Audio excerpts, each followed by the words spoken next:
नमस्कार जय जगन्नाथ। आज आम बनवा छतुर ताटिया बसा। आम दबा जीरा शुखिला लंका दुईटा देती आपन जी दरकार राग खाइले से आ रसुण आम शिल बाटिले जीरा लंका रसुण आपणकर ग्राइंडर भी आप बाटी पारे। आम छतुर ताटिया बसा तैयारी करवा दरकार आमको प्रथम उपकरण छतु कंचा लंका मुझे दुईटा टमाटो दुईटा पियाज दुईटा लंबा लंबा काटी जीरा लंका रसुण बटा हलदी गुंड लुण सोरिष तेल आम प्रथम दबा छतु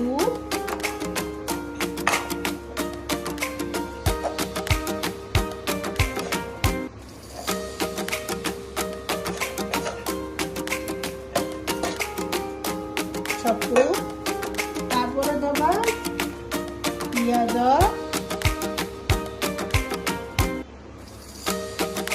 तापर दबा टमाटो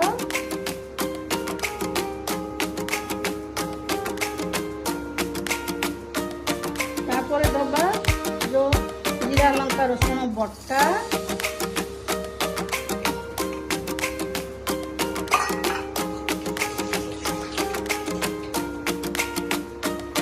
तापर दबा हलदी गुंड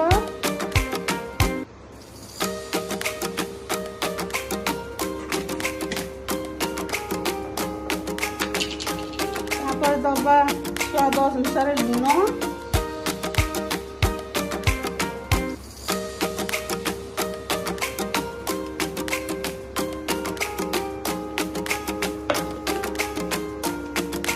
तापर दबा कच्ची गुटुरानी सोरिष तेल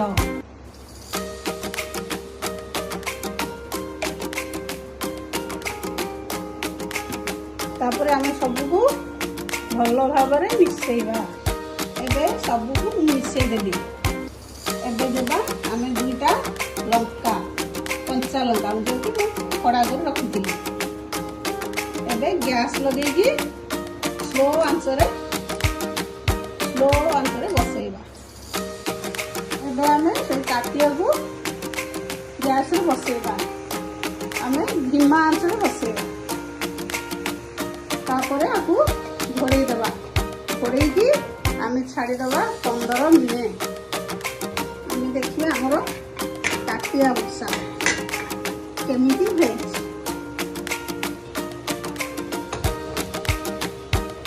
आमर ताटिया बसा आउ टिके पानी अच्छी अल्प आउ 5 मिनिट लगे।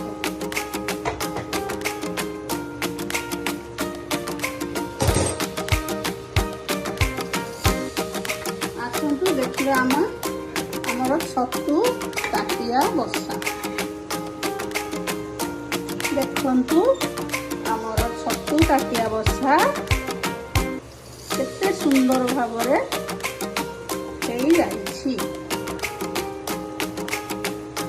आम गैस ऑफ करदबा।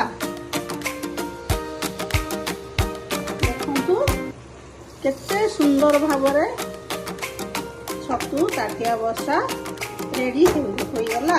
आपको आपण पखाल भात रे खाई परिवे, गरम भात रे खाई परिवे, रुटी रे खाई परिवे, परोठा रे खाई परिवे, पूरी रे भी खाई परिवे। देखंतु मोर प्लेट को बाहर करूसी केमिति होईची देखंतु केते सुंदर होईची।